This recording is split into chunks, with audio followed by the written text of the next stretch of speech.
किसी को अभी तक का कोई भी प्रॉब्लम है?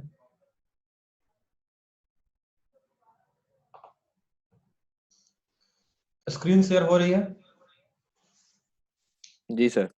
ओके, तो देखिए आज हम लोग पढ़ेंगे constant in C plus plus. Constant क्या होता है और कैसे यूज करते हैं कांस्टेंट सी प्लस प्लस में, ये हम आज पढ़ेंगे। Constant in C plus plus आज हम लोग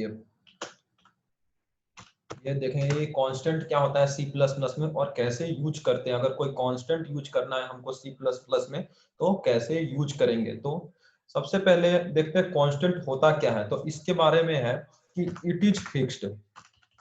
इसके बारे में साथ साथ लिखते चले, फिर मैं आगे बताऊंगा कि क्या होता है। It is fixed end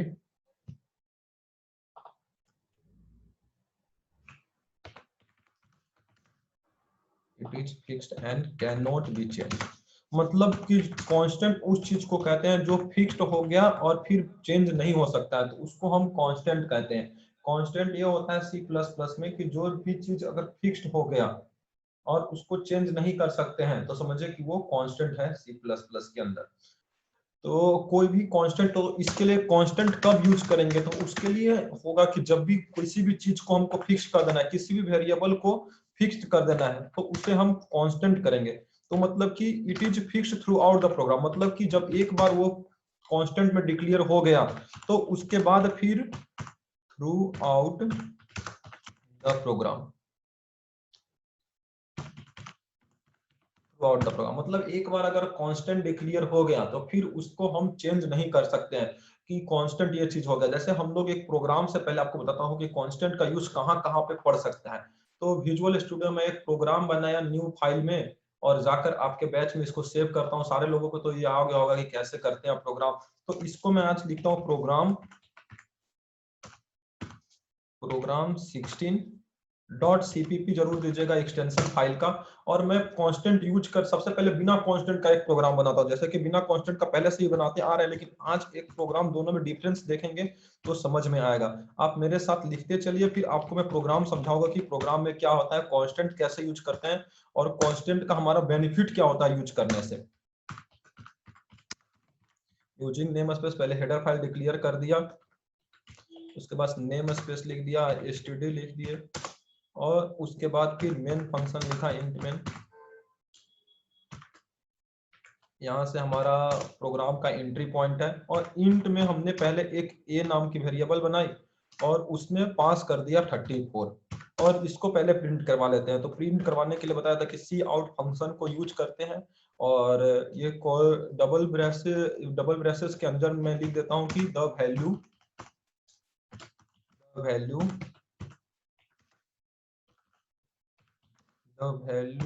of A is, मैं ये लिख देता हूं। और यहाँ पे वैल्यू ये तो इसके ये भी जो भी डबल कॉमा के अंदर होता है तो उसको कंपाइलर नहीं पढ़ता है, जैसे होता है कंपाइलर वैसे लिखता है। तो पहले इतना प्रोग्राम को रिटर्न करे, रिटर्न 0। अगर सक्सेसफुल कंपाइलेशन होगा तो रिटर्न 0 होगा,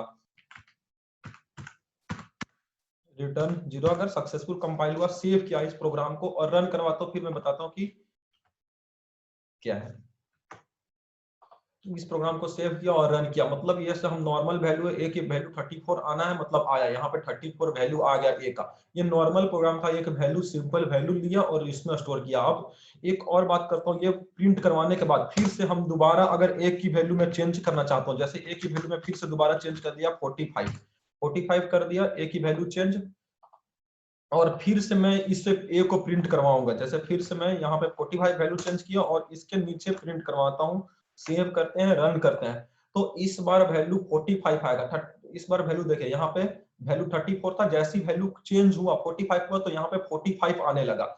तो इसका मतलब ये हुआ कि हम ए की वैल्यू को बार बार चेंज कर पा रहे हैं, लेकिन हमको प्रोग्राम में ऐसा जरूरत पड़ेगा कि एक बार वो वैल्यू फिक्स हो जाए तो फिर वो दोबारा नहीं चेंज हो। जैसे कि पाई की वैल्यू 3.14 है, तो बाय मिस्टेकली कभी भी किसी ने पाई की वैल्यू 3.16 करना चाहा तो वो चेंज नहीं हो, वहीं पे हमको प्रोग्रामर वहीं पे हमें वो कंपाइलर बता दे कि ये रॉन्ग है। तो वो मैं आज कांस्टेंट यूज करना सीखेंगे कि अगर कांस्टेंट में वो वैल्यू को रख देते हैं तो वो हम बार बार चेंज नहीं कर पाएंगे। कोई भी वैल्यू को अगर कांस्टेंट में लिख देंगे तो वो चेंज नहीं कर पाएंगे। जैसे पाई की वैल्यू है, तो पाई की वैल्यू अगर हम कांस्टेंट में लिख देते हैं तो वो चेंज नहीं कर पाएंगे। अब कांस्टेंट कैसे लिखेंगे, तो जहां पे वेरिएबल जैसे डिक्लेयर किए हैं वैसे ही वेरिएबल को डिक्लेयर करेंगे, बस इंट के आगे यहाँ पे एक चीज लिख देंगे, कांस्टेंट कीवर्ड। कांस्ट कीवर्ड होता है कांस्टेंट को डिक्लेयर करने के लिए। अब जैसे ही इसको मैं सेव कर रन करना चाहूंगा तो यहाँ पे एरर बताएगा कि आपने पहले तो ए की वैल्यू 34 रख दी, फिर 45 रखना। देखिए जहां पे आया, यहाँ एरर आया कि a equal to 45 assignment of read only variable a, मतलब कि कॉन्स्ट कीवर्ड लगाकर हम इसको वैल्यू को कांस्टेंट कर दिए, तो अब हम इसका वैल्यू चेंज नहीं कर सकते। अगर हम इसका वैल्यू चेंज करेंगे तो यहाँ पे ये एरर बता रहा है कि आपने पहले वैल्यू कांस्टेंट कीवर्ड में लिख दिया और उसके बाद फिर एक ही वैल्यू 45 कर रहे हो, मतलब कि आप नहीं कर सकते। यही अगर मैं इसको कमेंट में लिख देता हूं तो ये वैल्यू, ये कमेंट में लिख दिया और रन करवाता हूं तो देखिए रन करेगा, ए का वैल्यू हमें 34 मिलेगा। ये का वैल्यू देखिए यहाँ पे 34 मिल रहा था, वैल्यू ऑफ एज 34, क्योंकि कांस्टेंट में। लेकिन अगर इसको हम ए की वैल्यू दोबारा चेंज करना चाह रहे हैं और इसको सेव करके रन करवा रहे हैं और इसको चेंज करना चाह रहे हैं तो ए की वैल्यू चेंज नहीं हो रहा है। लेकिन वही पहले प्रोग्राम में देखिए यहाँ पे एरर आ जा रहा है कि read only variable of only a की वैल्यू सिर्फ आप एक ही बार फिक्स कर सकते हो, क्योंकि आपने इसके पहले कॉन्स्ट लगाया है। तो कांस्टेंट डिक्लेयर करने के लिए कॉन्स्ट कीवर्ड है। कॉन्स्ट कीवर्ड कब लगाएंगे, जहां पे वेरिएबल नेम लिखते हैं और जहां पे वेरिएबल डेटा टाइप के जस्ट पहले कॉन्स्ट कीवर्ड लगा देंगे, जिसको हमें कांस्टेंट करना है। जिसको हमें कांस्टेंट करना है वो जस्ट क्लियर कर देंगे। एक मिनट रुकिएगा, कोई 162 AD कौन है ये ज्वाइन हो जाना चाहिए। 162 AD 188 कौन है ये? आप अपना नाम से ज्वाइन हो जाइए, क्योंकि जो भी 162 AD 188 से हैं वो अपने नाम से ज्वाइन हो जाइए। तो इसका मतलब ये हुआ कि कॉन्स्ट कीवर्ड यूज होता है अगर हमें किसी वेरिएबल को डिक्लेयर करना है, तो वो हम कॉन्स्ट कीवर्ड का यूज कर उस वेरिएबल को कांस्टेंट बना देते हैं। तो कॉन्स्ट जब एक बार कांस्टेंट बना दिए तो उस वेरिएबल को चेंज नहीं कर पाएंगे। जैसे मैं इस प्रोग्राम में इस वेरिएबल को चेंज कर पा रहा था, फिर से दिखाता हूँ। इस प्रोग्राम में जैसे मैं अभी तक कॉन्स्ट कीवर्ड नहीं लिखा और इसे मैं सेव करके रन कर रहा हूँ, तो एक की वैल्यू एक बार 34 होगी और जैसे ही चेंज किया 45 में तो एक की वैल्यू 45 हो जाएगा। देखिए यहाँ पे जैसे ही रन करवाता हूँ बिना कॉन्स्ट कीवर्ड का, कॉन्स्ट कीवर्ड नहीं लगाया हूँ, तो ए की वैल्यू 34 है और फिर से ये लाइन चला, यहाँ पे ए की वैल्यू 45 उससे कंपाइलर को मिला तो वो फिर से प्रिंट कर दिया कि the value of A is 45। लेकिन जैसे ही मैं यहाँ पे कॉन्स्ट कीवर्ड लगा देता हूँ, कॉन्स्ट कीवर्ड क्या होता है, कांस्टेंट को डिक्लेयर करने के लिए। अगर किसी भी चीज को कांस्टेंट करना है तो कॉन्स्ट कीवर्ड लगाते हैं। कॉन्स्ट कीवर्ड जैसे ही कांस्टेंट को डिक्लेयर कर दिया, अब इसको रन करते हैं तो रन करने के बाद यहाँ पे देखिए एरर आ रहा है कि मतलब कि दोबारा से आप ए की वैल्यू को नहीं कर सकते हैं। तो ये ऐसे कांस्टेंट डिक्लेयर करने का हमारा है C++ में कि कैसे डिक्लेयर करेंगे। तो जहां पे डेटा टाइप जिसको कांस्टेंट बनाना है तो डेटा टाइप के जस्ट आगे उसको कांस्टेंट कर देंगे, तो ये हमारा डिक्लेयर हो जाएगा कांस्टेंट। अब देखिए मैं इसे कमेंट में पास कर दिया, अब फिर ए की वैल्यू चलेगी 34। अब जितने बार भी, अब ए की वैल्यू हम कॉल कितना बार भी कर सकते हैं, लेकिन ए की वैल्यू को चेंज नहीं कर सकते हैं, क्योंकि प्रोग्राम में बहुत ऐसा जगह मिसअंडरस्टैंडिंग हो जाता है कि हम गलती से वैल्यू को चेंज करें। जैसे पाई की वैल्यू 3.14 है और बाद में हम पाई की वैल्यू 3.16 करना चाह रहे हैं, 16 बाय मिस्टेकली हो जाता है, तो उस जगह पे हम पाई की वैल्यू को 3.14 को कांस्ट कीवर्ड के अंदर रख देंगे, मतलब इसको कांस्टेंट कर दिया। अब बार बार हम इस वैल्यू को यूज कर पाएंगे लेकिन इसको हम चेंज नहीं कर पाएंगे, मतलब ये कांस्टेंट हो गया। अगर 3.14 आपने रख दिया पाई की वैल्यू, तो थ्रू आउट द प्रोग्राम वो कांस्टेंट है। तो कांस्ट कीवर्ड सभी लोगों को समझ में आ गया कि कांस्टेंट क्या होता है, कैसे यूज करते हैं कांस्टेंट। अगर समझ में आ गया है तो मैं यहाँ पे एक लाइन और लिख देता हूँ कि रिप्रेजेंटेशन कैसे होता है कांस्टेंट का। तो सबसे पहले कांस्ट कीवर्ड लिखेंगे, कांस्ट कीवर्ड, फिर उसके बाद डेटा टाइप लिखा, डेटा टाइप, फिर वेरिएबल नेम, और उसके बाद फिर यहाँ पे इक्वल टू जो भी होगा और वैल्यू लिख देंगे वेरिएबल का, जो भी वैल्यू होगा वेरिएबल का। तो ये डिक्लेरेशन है कांस्टेंट को कैसे डिक्लेयर करने का। तो सबसे पहले कांस्ट कीवर्ड यूज करेंगे, उसके बाद डेटा टाइप, जो भी डेटा टाइप, इंट, फ्लोट, नम, कैरेक्टर, डबल, जिसको भी हमको कांस्टेंट करना है उसका डेटा टाइप लिखेंगे। उसके बाद वेरिएबल नेम लिखेंगे, जो भी वेरिएबल नेम हमारा होगा वो वेरिएबल नेम लिखेंगे और उसके बाद फिर वैल्यू असाइन कर देंगे। तो ऐसे हम कांस्टेंट कीवर्ड को डिसाइड करते हैं, कांस्टेंट कीवर्ड को यूज करते हैं अपने प्रोग्राम में। तो ये प्रोग्राम आप एक बार देख लीजिए, जिससे नहीं रन कर रहे आप लोग मेरे साथ साथ रन कीजिए, 2 मिनट का टाइम दे रहा हूँ आपको रन करने के लिए इस प्रोग्राम को, और उसके बाद फिर हम लोग नेक्स्ट पढ़ेंगे मैनिपुलेटर क्या होता है। सी प्लस प्लस में मैनिपुलेटर का बहुत जरूरी होता है, तो हम लोग नेक्स्ट टॉपिक मैनिपुलेटर पढ़ेंगे। बस कांस्टेंट में इतना ही था कि कांस्टेंट कीवर्ड को कैसे यूज करते हैं। आगे जब हम प्रोजेक्ट बनाएंगे तो उसमें कांस्टेंट कीवर्ड को यूज करेंगे, बहुत जगह कांस्टेंट कीवर्ड यूज होगा, जैसे 3.1 पर पाई में रखेंगे तो वो हमको यूज हो जाएगा। कोई भी की ऐसा होगा ए की, उसे हम एक बार असाइन कर दिए, वो बाद में चेंज नहीं होता, वहां पे हम कॉन्स्ट कीवर्ड लगाकर उसको यूज करेंगे, तो उस समय आपको समझने में दिक्कत नहीं होगा। इसलिए मैं पहले छोटा छोटा समझा दे रहा हूँ कि कॉन्स्ट कीवर्ड कैसे यूज करते हैं। उसके पहले बताया कि कैसे डेटा टाइप में रेफरेंस वेरिएबल यूज करते हैं, रेफर करना कैसे है, टाइप कास्ट कैसे करना है, छोटा छोटा प्रोग्राम से समझाते जा रहा हूँ। फिर एक बार प्रोजेक्ट में सारा प्रोग्राम को कंबाइन कर एक प्रोजेक्ट बनाएंगे। तो यहाँ तक आप लोग रन कर लीजिए प्रोग्राम को, अगर किसी को कोई दिक्कत है तो पूछिए, फिर हम लोग आगे पढ़ेंगे मैनिपुलेटर। सारे लोगों को समझ में आ रहा है? 162 एडी जो है वो बताइए। आदित्य, आदित्य, आनंद, विभाकर झा, करिश्मा कुमारी, मुस्कान, नयाज, रंजीत राज, विद्याकर, आपको समझ में आ रहा है? सारे लोगों को समझ में आ रहा है? Yes sir. Yes ji sir. Sir. Yes sir, yes sir. तो ये प्रोग्राम आप एक बार लिख लीजिए, ये सारा सर प्रोग्राम। मतलब सर ये मतलब जब कांस्टेंट कर देते तो सिर्फ रीड ओनली का ही इसमें मतलब स्पेसिफिकेशन हाँ, मिल जाता है, सिर्फ रीड राइट का ओनली का ऑप्शन बंद हो स्पेसिफाइड जाता रहेगा, है। राइट नहीं कर सकते। हम उस फंक्शन को बार बार कॉल कर सकते हैं, वैल्यू ले सकते हैं, लेकिन जैसे मैं अगले प्रोग्राम में दिखाया था कि ए की वैल्यू 34 था और वो उसको प्रिंट कर दिया, फिर ए की वैल्यू में चेंज कर पाया 45 में, लेकिन जैसे ही मैं कांस्टेंट कीवर्ड लगा रहा हूं तो ए की वैल्यू जैसे ही चेंज करना चाह रहा हूं, यहाँ पे एरर बता रहा है कि आप ए की वैल्यू नहीं चेंज कर सकते हो, क्योंकि आपने कांस्टेंट में ए की वैल्यू को पास कर दिया है। तो ये होता है हमारा रीड ओनली होता है, राइट नहीं कर सकते। तो ये था कांस्टेंट कीवर्ड। अब नेक्स्ट टॉपिक है हमारा आज का, मैनिपुलेटर क्या होता है। मैनिपुलेटर सी प्लस प्लस में बहुत इंपॉर्टेंट टॉपिक है। मैनिपुलेटर हम लोग पहले से भी जानते हैं एक मैनिपुलेटर यूज कर रहे हैं, लेकिन उसका नाम नहीं जानते थे कि ये मैनिपुलेटर ही है। तो मैनिपुलेटर क्या होता है? मैनिपुलेटर, तो मैनिपुलेटर को आप एक लाइन पहले लिख देता हूं कि in C plus plus manipulator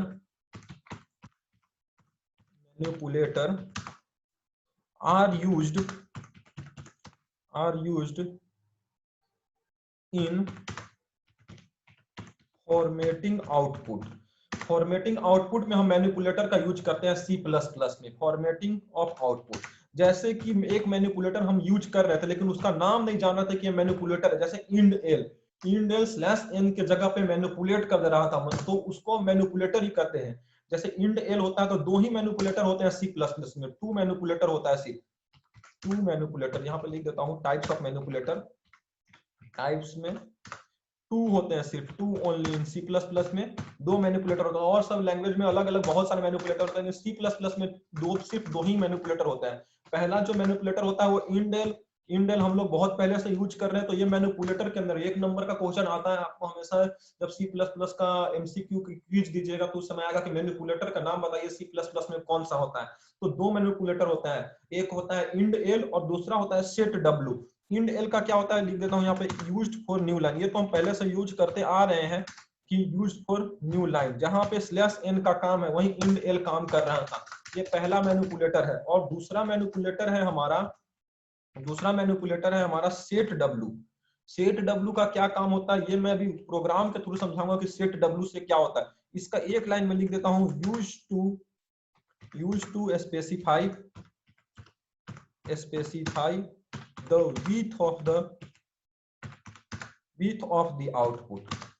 ये आपको अभी समझ में नहीं आएगा इस लाइन का मतलब, विथ मतलब क्या हो रहा है, विथ कैसे स्पेसिफाई करेंगे, तो ये मैं प्रोग्राम से समझाऊंगा कि विथ ऑफ द आउटपुट कैसे अरेंज करेंगे सेट डब्ल्यू लगाकर। अगर हम अपने प्रोग्राम में सेट डब्ल्यू लगा रहे हैं तो कैसे सिमुलेट करेंगे। और एक चीज याद रखना है कि इंड एल तो जो हमारा जो मैनिपुलेटर होता है वो आईओ स्ट्रीम पैकेज में होता है, लेकिन जो सेट डब्ल्यू जो होता है, सेट डब्ल्यू जो मैनिपुलेटर है, ये जो हमारा होता है आयो मैनिपुलेटर के पैकेज में, आयो मैनिप नाम का पैकेज है, इसके अंदर सेट डब्ल्यू होता है। अगर हमको सेट डब्ल्यू यूज करना है तो आयो मैनिप को हमें अपने प्रोग्राम में इंक्लूड करना होगा। और इंडेल तो हमारा आयो स्ट्रीम के पैकेज में है, तो इसको हम इस तरह लिखेंगे कि हैच इंक्लूड आयो आयो मतलब कि इनपुट आउटपुट, और मैनी मतलब कि मैनिपुलेटर। ये सेट डब्ल्यू को इन्होंने डिफाइन किया हुआ है कि अगर आप सेट डब्ल्यू यूज कर रहे हैं तो इस पैकेज को आपको इंपोर्ट करना होगा, तभी आप सेट डब्ल्यू यूज कर पाएंगे। क्योंकि अगर इस पैकेज को नहीं, क्योंकि लाइब्रेरी अलग अलग फंक्शन को डिफाइन की गई, जैसे मैं बताया था एग्जांपल शुरू में सबसे, कि जैसे चावल का डब्बा है तो चावल जो है वो चावल का डब्बा में ही रख रहा हूँ, अगर चीनी का है तो चीनी का डब्बे में ही रख रहे हैं, अगर दाल है तो दाल के डब्बे में ही रख रहे हैं। तो वैसे ही सभी जो इंट वेरिएबल है तो इंट वाले का पैकेज लाइब्रेरी अलग डिफाइन किया गया है, फ्लोट का अलग डिफाइन किया गया है। आईओ स्ट्रीम पैकेज के अंदर जो जो भी था मैं देखने के लिए बताया कि आईओ स्ट्रीम में कौन कौन होता है। कंट्रोल दबाकर उस आईओ स्ट्रीम पे जाइए, जैसे मैं फिर से बताता हूँ, कंट्रोल दबाइए, जैसे इस पे क्लिक कीजिए और कंट्रोल दबाइए, नीचे ब्लू लाइन होगा इस पे क्लिक कर दीजिए। इसके अंदर जो भी है ये क्या काम करता है, क्या फंक्शन है इसका, इसको कैसे डिफाइन किया गया है, सारा कुछ आपको इसमें पता चल जाएगा। आईओ स्ट्रीम, देखिए आईओ स्ट्रीम पैकेज का नाम है, इसके अंदर जो भी किस किस को इंपोर्ट किया गया है सारा कुछ पता चल जाएगा। लेकिन ये एक बिगिनियर को ये जानने की जरूरत नहीं है कैसे बनाते हैं, आगे हम ये भी सिखाएंगे कि कैसे पैकेज बनाते हैं। अगर एक पैकेज के अंदर बहुत सारे सब पैकेज को डिक्लेयर करना है तो कैसे डिक्लेयर करेंगे। तो ये आईओ स्ट्रीम पैकेज में जो कुछ भी होता है ये सारा कुछ आपको उसमें पता चल जाएगा। उसी तरह जो सेट डब्ल्यू है वो आईओ मैनिपुलेटर के अंदर रखा हुआ, अगर हमको सेट डब्ल्यू यूज करना है तो वो हम आईओ मैनिपुलेटर यूज करेंगे। तो एक बार नोटपैड पे आपको फिर से दिखा देता हूँ कि C++ में दो टाइप के मैनिपुलेटर होते हैं। मैनिपुलेटर मतलब कि आउटपुट को मैनिपुलेट कर दे रहा है, हम आउटपुट जो चाह रहे हैं तो वही दे रहा है, लेकिन उसमें थोड़ा चेंजेस करके दे रहा है, आउटपुट को थोड़ा डेकोरेटिव तरीका से दे रहा है, उसी को मैनिपुलेटर कहते हैं। और मैनिपुलेटर C++ में दो टाइप्स के होते हैं, एक इंडेल हम लोग बहुत पहले से यूज करते आ रहे हैं, तो इंडेल आज मैं यूज नहीं करूंगा। वैसे आज इंडेल भी यूज करके दिखाऊंगा कि इंडेल में से न्यू लाइन हो रहा था। और सेट डब्ल्यू सबसे इंपॉर्टेंट है आज हमारा आज का, कि सेट डब्ल्यू से हमारा क्या होगा मैनिपुलेटर में, ये मैं बताऊंगा आज यूज करके कि सेट डब्ल्यू से क्या होगा। और सेट डब्ल्यू से ये याद रखिएगा कि width of the output, width of the output क्या कैसे स्पेसिफाई होगा, ये प्रोग्राम से आप समझ पाइएगा, ऐसे मैं समझाऊंगा तो आप नहीं समझिएगा। पहले प्रोग्राम दिखाता हूँ उसके बाद विथ ऑफ द आउटपुट समझाता हूँ कि कैसे क्या होता है। तो 1 मिनट में ये आप लिख लीजिए, उसके बाद फिर से हम प्रोग्राम पे चलते हैं हम लोग।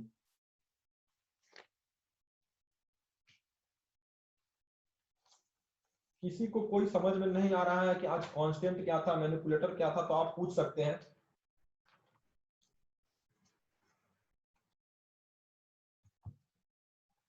ये कांस्टेंट फिर से मैं बता देता हूँ, कांस्टेंट एक बार जब डिक्लेयर कर दिया तो वो आप program throughout the program सिर्फ रीड कर सकते हैं, उसको राइट नहीं कर सकते हैं, मतलब थ्रू आउट द प्रोग्राम वो सेम हो गया। जैसे कांस्टेंट का अभी मैं यहाँ पे प्रोग्राम के थ्रू भी बताया था कि यहाँ पे कांस्टेंट के पहले अगर डिक्लेयर कर रहा था तो एक की वैल्यू 34 थी, एक की वैल्यू 45 थी, तो वो मैं चेंज कर पा रहा था। लेकिन जैसे ही कांस्टेंट लगा दिया, कॉन्स्ट कीवर्ड लगाया, कांस्टेंट को डिक्लेयर करने के लिए एक लाइन यहाँ पे और लिख देता हूँ, इसको डिक्लेयर करने का डिक्लेरेशन इसका होता है कॉन्स्ट कीवर्ड यूज करते हैं। कॉन्स्ट कीवर्ड, इसको डिक्लेयर करने के लिए कॉन्स्ट कीवर्ड, अगर डेटा टाइप के आगे कॉन्स्ट कीवर्ड, यहाँ पे मैं पहले लिख दिया था, डेटा टाइप के आगे अगर कॉन्स्ट कीवर्ड लगा दिया तो वो कांस्टेंट हो गया। उसके बाद हमने पढ़ा मैनिपुलेटर। मैनिपुलेटर क्या होता है? मैनिपुलेटर मतलब कि आउटपुट के फॉर्मेटिंग को चेंज करेगा, यानी आउटपुट नहीं चेंज करेगा, आउटपुट को दिखाने का तरीका चेंज करेगा। जो वो मैनिपुलेटर का काम है कि आउटपुट जो हमको शो हो रहा है उसको दिखाने के तरीका को चेंज करना, आउटपुट नहीं चेंज करेगा। आउटपुट जो अगर हम सम का प्रोग्राम लिखेंगे तो सम ही देगा, लेकिन वो अगर बिना मैनिपुलेटर से लिखेंगे तो वो सम जैसे दिखता रहा था अभी कंसोल पे वैसा प्रिंट होगा, लेकिन अगर मैनिपुलेटर लगा के देखेंगे तो उससे कुछ डिफरेंट होगा, डेकोरेटिव तरीका से हमें शो होगा। तो ये मैनिपुलेटर का वर्क होता है। फिर मैनिपुलेटर में हम लोग दो पढ़ा कि इंड एल और सेट डब्ल्यू। इंड एल तो न्यू लाइन के लिए थे, मैनिपुलेटर हम लोग पहले से जान रहे थे, इंड एल यूज कर रहे थे, पर इसका नाम नहीं जान रहे थे कि ये मैनिपुलेटर कहता है। तो इसलिए आप ये याद रखिएगा कि इंड एल और सेट डब्ल्यू दो मैनिपुलेटर होते हैं C++ में। और सेट डब्ल्यू कैसे यूज करते हैं मैं प्रोग्राम के थ्रू समझा रहा हूँ। तो अभी तक किसी को कोई प्रॉब्लम है तो आप बताइए, फिर हम लोग नेक्स्ट प्रोग्राम अभी मैं बता रहा हूँ कि सेट डब्ल्यू कैसे यूज करते हैं। फाइल में गया, न्यू फाइल में, और इसको सेव कर देता हूँ। इसलिए प्रोग्राम नंबर हमारा है, प्रोग्राम नंबर कितना है? हमारा 18 है, 18.cpp। Programme number 18.cpp। Extension जरूर देना है, क्योंकि एक बच्चे थे उनका बिना एक्सटेंशन का वो सेव कर रहे थे तो उनका प्रोग्राम में आउटपुट नहीं आ रहा था, तो इसीलिए एक्सटेंशन जरूर देना है। अगर प्रोग्राम लिख रहे हैं तो एक्सटेंशन जरूर देंगे। चलिए मेरे साथ प्रोग्राम लिखते चलिए, फिर मैं मैनिपुलेटर को दिखाऊंगा कि कैसे यूज करते हैं। हैश इंक्लूड आईओ स्ट्रीम, पहले आईओ स्ट्रीम। और उसके बाद अगर हमको यूज करना है अगर हमको यूज करना है सेट डब्ल्यू, तो उसके लिए मैं बताया था कि हैच इंक्लूड आईओ मैनिपुलेटर जरूर यूज करेंगे। Hatch include IO manipulator use करेंगे, क्योंकि इसके अंदर सेट डब्ल्यू है, सबका पैकेज अलग अलग डिफाइन किया गया। अगर एक पैकेज के अंदर रख देते तो क्या प्रॉब्लम होता, कॉम्प्लेक्सिटी की प्रॉब्लम आ जाती। मतलब कि किसी को कभी समझ में आईओ स्ट्रीम कभी पैकेज से रन किया, कभी सब्ट्रैक्ट कर रहा है, कभी ऐड कर रहा है, अगर हमको डिवीजन करवाना है तो फिर वो भी आईओ स्ट्रीम से कर रहा है, तो उससे हमारा जो कॉम्प्लेक्सिटी है वो बढ़ जाता है और प्रोसेसर हमारा स्लो हो जाता है। इसलिए एक पैकेज के अंदर नहीं रखते हैं, डिफरेंट डिफरेंट पैकेज के अंदर सारा कुछ इसलिए रखा जाता है। यूजिंग नेम स्पेस और एसटीडी, यहाँ पे एसटीडी इसलिए लिख रहे हैं कि बार बार आगे एसटीडी का और बहुत यूज समझाऊंगा कि नेम स्पेस का कहां कहां यूज करते हैं, लेकिन अभी फिलहाल तो बस इसलिए समझिए कि एसटीडी हम लोग इसलिए यूज कर रहे हैं कि बार बार हमको सी आउट के पहले एसटीडी और कोलोन नहीं देना पड़े, इसके लिए एसटीडी यूज कर रहे हैं। इंट में यहाँ से हमारा प्रोग्राम का एंट्री है, जैसे इंट में हमने एक वेरिएबल बनाया 5 के नाम से, और फिर एक और वेरिएबल बी नाम से बनाया जिसकी वैल्यू असाइन कर दिया मैं 68, मानकर चलो 68 कोई भी असाइन कर लीजिए। फिर सेपरेटर लगाया और एक सी वेरिएबल बनाया, सी की वैल्यू में असाइन कर दिया 1563 असाइन कर दिया। और उसके बाद फिर मैं यहाँ पे लिखता हूँ सी आउट में लिखा और ये लगाया। इसके अंदर प्रोग्राम क्या है, ये तो डबल कोट, इसे तो कंपाइलर पढ़ता ही नहीं है, पहले से ही जानते हैं, लेकिन बस प्रोग्राम को अच्छा दिखने के लिए ये लिखते हैं द वैल्यू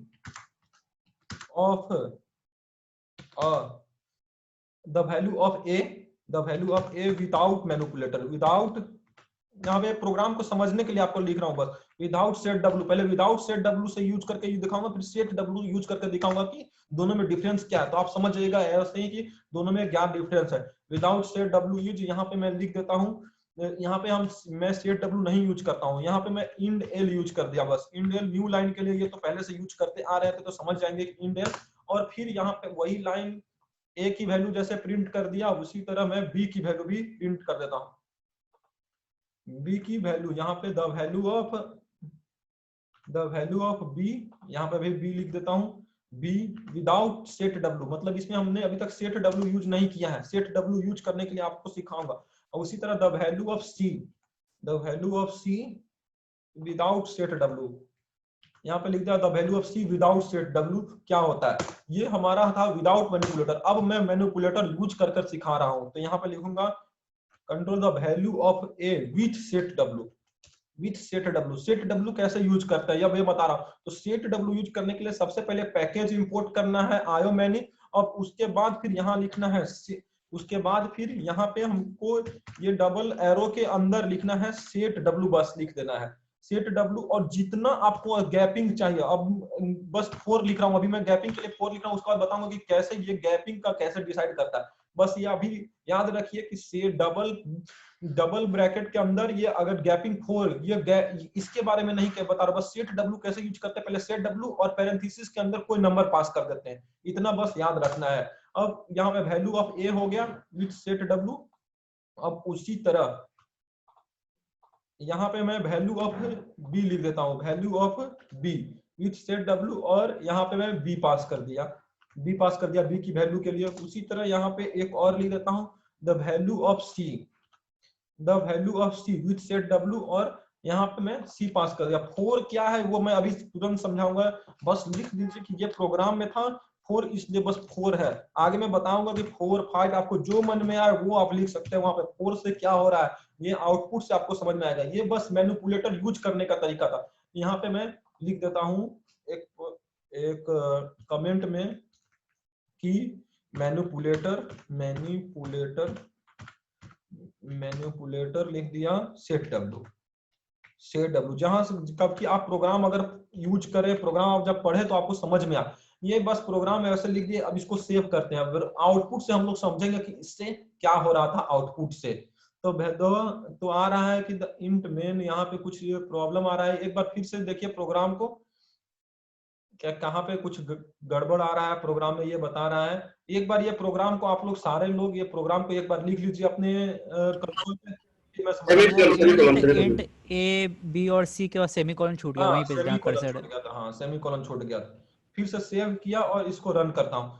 अब रन करने के बाद इसके बाद हम लोग देखेंगे, हाँ देखिए रन करने के बाद आउटपुट से समझते हैं, विदाउट मैनिपुलेटर और मैनिपुलेटर वाले आउटपुट से। ये ऊपर का तो प्रोग्राम हटा दो, तो यहाँ से देखिए सबसे पहले क्या था, the value of a without set W. जब हम यूज किए ये लाइन चला तो ए की वैल्यू हमको मिला 5, मिलना ही था। जब फिर उसके बाद फिर बी की वैल्यू मिली 68 मिलना ही था, सी की वैल्यू मिली 1563 मिला ही। लेकिन जैसे ही हम मैनिपुलेटर यूज किए सेट W4, तो यहाँ पे देखिए द वैल्यू ऑफ ए तो 5 ही मिली, लेकिन यहाँ पे 4 स्पेस का गैप हो गया। यहाँ पे देखिए 4 स्पेस का गैप है, मतलब 3 स्पेस के गैप के बाद 4 डिजिट में मिला। उसी तरह जब value of b 60, the value of b 68 था, तो 68 तो हमें मिला, लेकिन यहाँ पे 2 गैप के बाद मिला, कि मतलब कि 4 डिजिट। वो बता रहा है कि अगर 4 डिजिट आपके पास है तो आप 4 डिजिट लीजिएगा और उसके पहले राइट शिफ्ट कर देगा कोई भी मैनिपुलेटर। और फिर नेक्स्ट में देखिए द वैल्यू ऑफ सी था हमारा 4 डिजिट था, तो वो 4 डिजिट 1563 हुआ। ये हमारा सेट डब्ल्यू का काम है। सेट डब्ल्यू का ये काम होता है कि जैसे ही वो राइट जस्टिफाइड हो रहा है, मतलब कि वो अगर हम बड़ा प्रोग्राम लगाएंगे और प्रोग्राम को अच्छा दिखने के लिए एक राइट कॉलम से सब कुछ लिखे, तो वो हम वहां पे हम मैनिपुलेटर सेट डब्ल्यू यूज करेंगे। यहाँ से ये सेट डब्ल्यू है।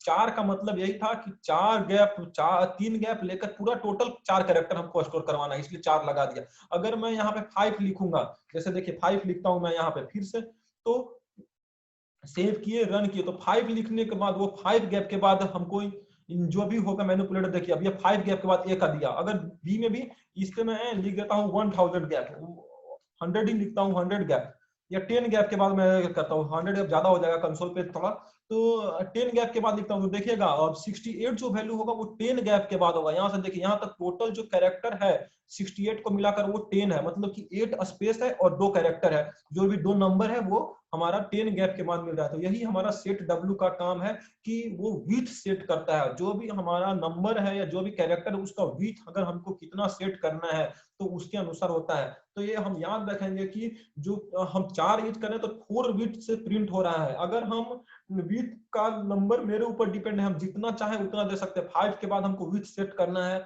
अगर 4 के बाद सेट करना है, 7 के बाद सेट करना है, जितना के बाद सेट करना है, तो वैसे हम ये विथ सेट कर सकते हैं। तो मैं यहाँ पे 4 इसलिए लिखा था कि हम हमारा सबसे बड़ा कैरेक्टर 1563 था और 4 था, तो इसीलिए ये मैनिपुलेटर, ये हमारा सेट डब्ल्यू मैनिपुलेटर का काम हुआ। तो अगर किसी को सेट डब्ल्यू मैनिपुलेटर कैसे यूज करते हैं नहीं समझ में आया तो आप पूछिए, आपको मैं बताता हूँ। पहले मैं बिना मैनिपुलेटर का बताया कि कैसे बिना मैनिपुलेटर का होगा। 568 1 मतलब जहां पे खत्म हुआ वहीं से वो 5 प्रिंट कर देगा, 68 प्रिंट कर देगा, 1560। ये थोड़ा देखने में अजीब नहीं लग रहा कि ये 5 इधर भाग रहा है, 68 इधर है, 1563 इधर है। लेकिन जब सेट डब्ल्यू को यूज किए, मतलब 5 आया, उसके बाद फिर नीचे 68 आया, 15 एक सजने के तरीका में आया, मतलब एक लाइन में आया हमारा। ये जो 5 था 68 था, 5 68 3। अब इसके पहले हमको कोई भी नंबर जरूरत पड़ेगा तो हम यहाँ पर लिख सकते हैं, या कुछ भी नंबर, अगर कोई छोटा नंबर है तो मतलब अगर किसी भी प्रोग्राम को हम लिख रहे हैं तो उसको कितना अच्छा डेकोरेटिव कर सकते हैं। इसीलिए सबसे ज्यादा हम प्रोग्राम के फंक्शन को, उसके जो भी ऑपरेटर है, उसके जो भी ऑपरेंड है, उसको पढ़ते हैं कि हम उस फंक्शन, उस प्रोग्राम को कितना अच्छा से डेकोरेट कर सकते हैं। तो मैनिपुलेटर का यही काम है, डेकोरेट करना। इंडेल अगर हम नहीं यूज कर रहे थे तो क्या हो रहा था, वही लाइन में आ रहा था, लेकिन एक साथ लाइन में आ रहा था, समझ में नहीं आ रहा था कि कौन कहां से शुरू हुआ कौन कहां से खत्म हुआ। लेकिन इंडेल लगा दिए, इसका मतलब कि न्यू लाइन में आएगा। तो ये हम प्रोग्राम को अच्छा से सजाने के लिए तरीका से, मतलब आउटपुट को डेकोरेटिव बनाने के लिए यूज करते हैं। मैनिपुलेटर का ये काम नहीं है कि प्रोग्राम को ही चेंज कर दे, प्रोग्राम में कुछ अलग ही आउटपुट आने लगे, ये काम नहीं है। मैनिपुलेटर का ये काम है कि वो प्रोग्राम को डेकोरेटिव वे से सजा कर वो शो करे। मतलब प्रोग्राम को एक अच्छा से प्रोग्रामर, एक अच्छा प्रोग्रामर वही होता है जो प्रोग्राम को अच्छा से क्लियरिफाई करे, एक अच्छा आउटपुट कंसोल में प्रिंट करवाए। तो यही मैनिपुलेटर का काम होता है। अगर मैनिपुलेटर को किसी को नहीं समझ में आया कि इंड एल कैसे यूज करते हैं, सेट डब्ल्यू कैसे यूज करते हैं, तो मैं आपको फिर से बता रहा हूं कि उसके लिए सबसे पहले क्या होता था, hatch input IO stream header file हम लोग तो पहले से ही कर रहे थे। उसके बाद पैकेज इंपोर्ट करेंगे आईओ मैनिपुलेटर, जिसके अंदर हमारा सेट डब्ल्यू है। इंड एल अगर यूज करना है मैनिपुलेटर तो उसके लिए कोई पैकेज इंपोर्ट करने का जरूरत नहीं है, आईओ स्ट्रीम पैकेज के अंदर इंड एल डिफाइन किया गया है। लेकिन जब सेट डब्ल्यू डिफाइन किया गया वो आईओ मैनिपुलेटर पैकेज के अंदर डिफाइन किया गया, इसलिए हमको आईओ मैनिपुलेटर पैकेज इंपोर्ट करना होगा। फिर यूजिंग नेम स्पेस एसटीडी, मतलब कि एसटीडी सी आउट के पहले एसटीडी का यूज, जैसे कि अगर हम एसटीडी नहीं लिखते तो हमको बार बार यहाँ पे ये चीज लिखना होता है, एसटीडी कोलोन सी आउट। तो इसको हम लिखने से बचने के लिए बस एसटीडी नेम स्पेस यूज किया। अब आगे बताऊंगा कि नेम स्पेस का क्या क्या फंक्शन है, क्या क्या काम करता है नेम स्पेस, ये मैं आगे बताऊंगा। उसके बाद फिर इंट मेन, यहाँ से हमारा प्रोग्राम का एंट्री पॉइंट था। फिर हमने 3 वेरिएबल डिक्लेयर किया, ए को 5 रखा, बी को 68 रखा और सी को 1563 रखा। 3 वेरिएबल डिक्लेयर करने के लिए सबसे पहले क्या था, ए इंट मतलब ये डेटा टाइप था, उसके बाद वेरिएबल नेम था ए, और उसके बाद assignment operator is equal to, और 5 था वो वैल्यू था, डेटा वैल्यू था। उसी तरह फिर कॉमा आया, मतलब सेपरेटर आया, ये 2 वेरिएबल को सेपरेट करने के लिए आया, सेपरेटर इसको कहते हैं। और उसके बाद फिर बी आया जो वेरिएबल का नाम था, फिर असाइनमेंट ऑपरेटर इक्वल टू, और 68 इसमें वैल्यू पास किया हमने। उसी तरह फिर से कॉमा आया जो सेपरेट किया बी और सी को, और सी का फिर वेरिएबल का अलग नाम था, उसमें इक्वल टू था, वो असाइन किया वैल्यू को, और उसमें 1563 वैल्यू हमने असाइन किया, वैल्यू पास किया। सी आउट मतलब अब हमको आउटपुट चाहिए। हमने बताया था कि जब हमको इनपुट चाहिए होता है तो सी इन यूज करते हैं, और हमको आउटपुट चाहिए होता है तो सी आउट यूज करते हैं। सी आउट लगाया, फिर हम डबल एरो लगाए, डबल एरो के बाद डबल कोट्स के अंदर जो भी लिखते हैं उसको कंपाइलर नहीं पढ़ता है। जो भी लिख दिया उसमें, हम अगर इसमें जैसे सेट डब्ल्यू लिखा, इसके अंदर हम जो भी लिखेंगे इसको कंपाइलर नहीं पड़ेगा, उसको बाय द वे वैसे ही बस खुद ब खुद प्रिंट करके दे देगा।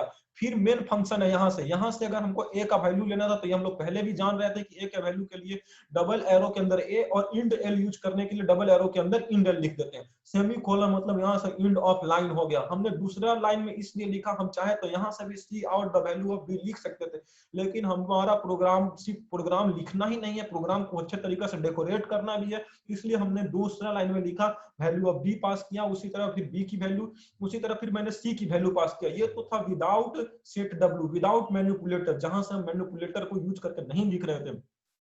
लेकिन जब दूसरा प्रोग्राम था इसने मैंने आपको मैनिपुलेटर यूज करना सिखाया कि कैसे सेट डब्ल्यू मैनिपुलेटर यूज करते हैं। 2 ही मैनिपुलेटर होते थे, एक इंड एल और दूसरा सेट डब्ल्यू। इंड एल तो हम लोग बहुत पहले से यूज कर रहे थे, आज हमने सेट डब्ल्यू यूज करना बताया कि सेट डब्ल्यू कैसे यूज करेंगे। तो सी आउट के अंदर सेट डब्ल्यू के लिए डबल एरो के अंदर सेट डब्ल्यू लिखना है, और पैरेंथेसिस के अंदर आप जितना नंबर पास कीजिएगा, आपको 4 नंबर, मैंने यहाँ 4 नंबर पास करके दिखाया, आप जितना नंबर पास कीजिएगा, जितना गैप के बाद आपको वो नंबर चाहिए होगा, टोटल गैप, अब वैसे गैप नहीं काउंट करेंगे, टोटल स्पेस काउंट करेंगे विद नंबर को इंक्लूड कर नंबर को इंक्लूड कर आपको जितना गैप चाहिए होगा उतना गैप आप यहाँ पे लिख दीजिए। उसके बाद फिर ए की वैल्यू लिखिए और इंड लिखिए, जो भी आपको प्रिंट करवाना है आप प्रिंट करवाइए। उसी तरह बी में भी मैंने इसी तरह लिखा। इसका आउटपुट ये आया, जब हम मैनिपुलेटर नहीं लिख रहे थे तो यहाँ पे आया the value of a without set W 5 आया, the value of b without set W 68 आया, the value of c without set W 1563 आया।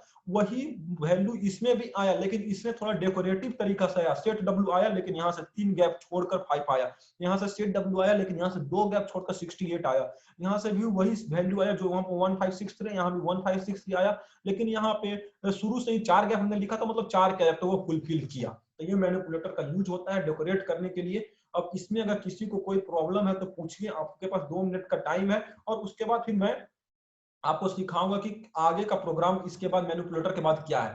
तो ये प्रोग्राम आप एक बार देख लीजिए, किसी को कोई डाउट है, कहीं भी कोई डाउट है तो आप पूछिए, उसके बाद फिर हम नेक्स्ट प्रोग्राम पे चलेंगे, नेक्स्ट टॉपिक पे चलेंगे। सर सेट W3 लिखे तो लाइन 14 में, लाइन 14 में ठीक है, सेट W3 लिखेंगे तो यहाँ पे हमारा 3 के बाद प्रिंट होगा। जैसे देखिए 3 लिख दिया, कंट्रोल एस करते हैं, सेव करते हैं, तो हमारा सर लाइन 14 सी वाले में।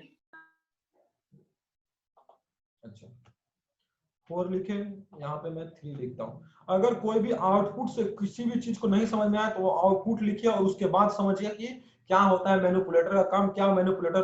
तो इसमें भी 1563 आ रहा है, क्यों आ रहा है? क्योंकि ये मैनिपुलेटर का काम है सिर्फ सजाना। अब इसका काम ये नहीं है कि आपकी वैल्यू को चेंज कर देना, लेकिन ये 3 नहीं ले सकता क्योंकि इसमें आपने सी में 4 डिजिट पास कर रखा है, 4 डिजिट पास कर रखा, लेकिन मिनिमम तो आपको 4 डिजिट लिखना ही है। अगर आप मिनिमम 4 नहीं लिखिएगा तो ये मैनिपुलेटर इसको जब कंपाइलर यहाँ पे आएगा कहेगा कि अरे आपने तो डिजिट पास किया था, तो ये हमारा डेटा एरर का चांस हो जाएगा कि अगर मैंने 3 लिखा और 3 आया 156 तो हमारा डेटा एरर हो जाएगा। लेकिन मैनिपुलेटर का काम कभी भी चेंज करना नहीं है, प्रोग्राम को कभी भी आउटपुट को चेंज करना नहीं है, बस आउटपुट को सजा कर देना है। तो आप यहाँ पे 3 लिखिएगा तो इसको स्किप कर देगा कि नहीं मुझे तो 1563 पास करना था, आपने यहाँ पे 3 बाय मिस्टेक लिख दिया, बाय गलत लिख दिया, इसको गलत भी नहीं बताएगा कि कंपाइलर की गलत हो गया, वो कहेगा कि नहीं बाय मिस्टेक से उसने लिखा होगा, लेकिन मैं तो पूरा जो आउटपुट है वो पूरा आउटपुट ही प्रिंट हो रहा है यहाँ पे। तो ये काम है, अगर 3 भी लिखेंगे हमको वो काम सबसे, अगर पूरा कोड अगर लिखते हैं तो उसमें सबसे लॉन्गेस्ट कैरेक्टर जो सबसे लॉन्गेस्ट वेरिएबल होगा, सबसे नंबर ऑफ डिजिट, तो उससे बराबर या उससे बड़ा मैनिपुलेटर यूज करेंगे, कभी भी उससे छोटा नहीं यूज करेंगे, क्योंकि उससे छोटा का कोई मतलब ही नहीं है। उसका छोटा यूज करेंगे तो इसका मतलब डेटा स्किप हो जाएगा, डेटा एरर का चांस बढ़ जाएगा। इसलिए मैनिपुलेटर का काम सिर्फ डेटा को सजाना है, उसको ये नहीं कि वो डेटा को चेंज करना है। इसलिए हमारा अगर 3 लिखते हैं तो इसको स्किप करके कंपाइलर 1563 प्रिंट करवाता है। समझ में आया आपको? Yes sir. और किसी का कोई प्रॉब्लम है, ऐसे प्रॉब्लम पूछिए। एक बार प्रोग्राम लिख लीजिए आप लोग, 2 मिनट का समय देते हैं, उसके बाद फिर हम लोग नेक्स्ट पढ़ेंगे। नेक्स्ट टॉपिक क्या है हमारा, नेक्स्ट टॉपिक आगे का पढ़ेंगे।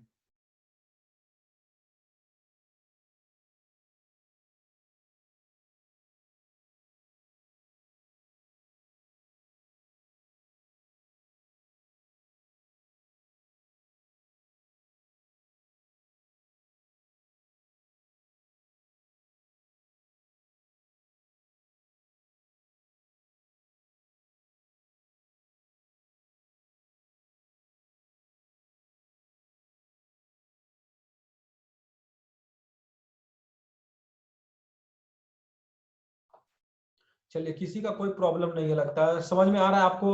आदित्य, आदित्य, आनंद, करिश्मा कुमारी, मुस्कान, न्याज, रंजीत राय, रिया, विद्याकर, विवेक जैन, आपको समझ में आ रहा है सारे लोगों को? Yes sir. चलिए, तो हम लोग अब नेक्स्ट टॉपिक की तरफ बढ़ते हैं। ये हम लोगों ने आज देखा कि मैनिपुलेटर कैसे यूज करते हैं और कांस्टेंट कीवर्ड कैसे, अगर कांस्टेंट कीवर्ड हमको लगाना है तो कैसे यूज करेंगे। अब आज का हमारा नेक्स्ट टॉपिक है, आज हम लोग आज का नेक्स्ट टॉपिक में अपना चलते हैं, उसका नाम है ऑपरेटर प्रेसिडेंस। ये बहुत इंपॉर्टेंट टॉपिक है, ऑपरेटर प्रेसिडेंस। ऑपरेटर प्रेसिडेंस क्या होता है ये शुरू से मैं आपको समझाऊंगा। ऑपरेटर प्रेसिडेंस बहुत यूज होता है, तो इसमें एक लाइन सबसे पहले लिख देता हूं, इट इज यूज टू। अब हम लोग धीरे धीरे अपना लॉन्ग प्रोग्राम की तरफ चलेंगे, जहां पे हम एक्सप्रेशन को सॉल्व करेंगे, और उसके बाद फिर हम लोग ये देखेंगे कि अगर एक्सप्रेशन आ रहा है तो उसको कैसे सॉल्व करना है। तो हम लोग अब धीरे धीरे अब थोड़ा एडवांस वर्जन की तरफ C++ का चलेंगे, अभी तक बेसिक चल रहा था हमारा।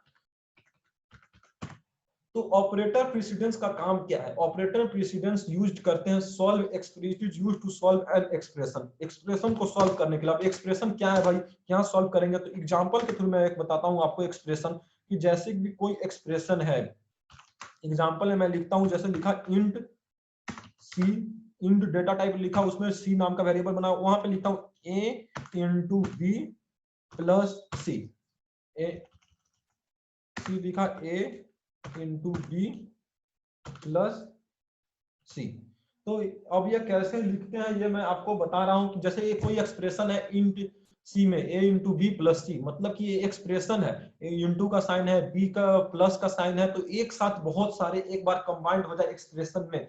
अगर बहुत सारे ऑपरेंड एक साथ कंबाइंड हो रहे हैं एक्सप्रेशन में, तो उसको हम ऑपरेटर प्रेसिडेंस से सॉल्व करते हैं। कैसे ऑपरेटर प्रेसिडेंस से सॉल्व करते हैं तो ये मैं सिखाता हूं। सबसे पहले इसमें क्या होता है, मल्टीप्लिकेशन का प्रेसिडेंस हायर होता है, इसलिए सबसे पहले मल्टीप्लिकेशन सॉल्व होगा, उसके बाद डिवीजन आता है, उसके बाद फिर एडिशन आएगा। तो ये कैसे होगा, ये सारा कुछ ऑपरेटर प्रेसिडेंस मैं आपको वर्क करके दिखाऊंगा, इसका एक टेबल भेजूंगा, जिससे आपको समझ में आएगा कि सबसे पहले हायर प्रेसिडेंस किसका है, अगर दोनों का प्रेसिडेंस बराबर है तो पहले कौन सॉल्व होगा।